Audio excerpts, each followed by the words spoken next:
अपना मैथिली प्रेजेंट अखन हम सुन रहल छी सुनील शर्मा के आवाज में बाथरूम चालीसा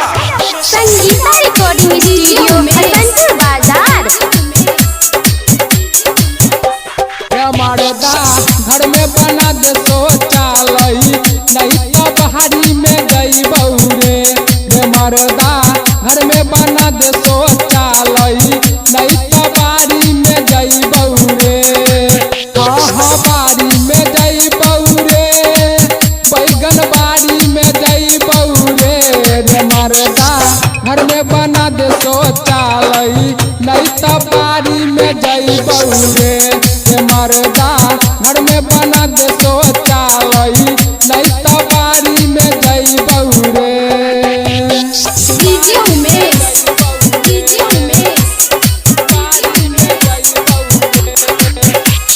सुखीपुर बाजार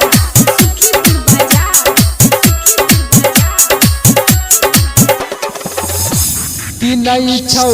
लाज और कहरम तोहरा फूटल छौ कहरम रे मर्दा फूटल छौ तोहर कहरम रे कि नहीं छौ लाज और कहरम तोहरा फूटल छौ कहरम रे मर्दा फूटल छौ तोहर कहरम रे कहै छियौ जल्दी करो तैयारी नहीं तो बारी में गई बउरे रे मर्दा घर में बना दे शौचालय नहीं तो बारी में गई बउरे। डीजे उमेश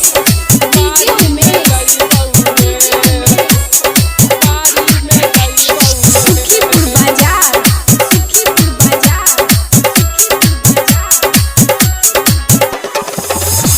बताना कोन छौ मजबूरी कहै छियौ तऽ भागै छही दूरी रे मर्दा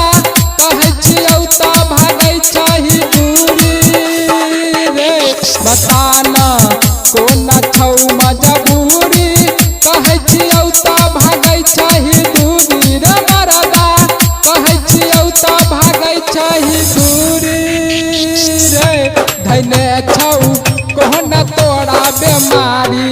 नहीं तो बारी में गई बउरे रे मर्दा घर में बना दे शौचालय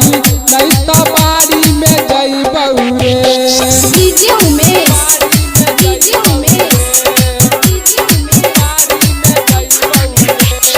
सुखीपुर बाजार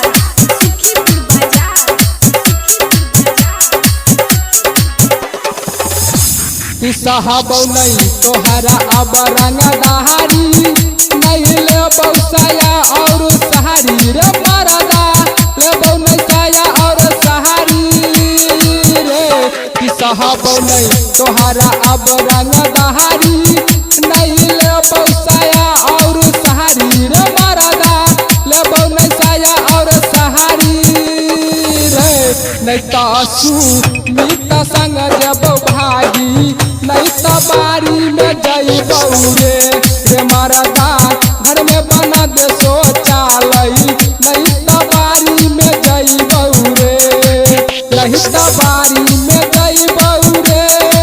बैगन बारी में गई बउरे रे मर्दा घर में बना दे शौचालय नहीं तो बारी में गई बउरे रे मर्दा घर में बना दे शौचालय नहीं तो बारी में हगा बउरे। संगीता रिकॉर्डिंग स्टूडियो हसनपुर बाजार।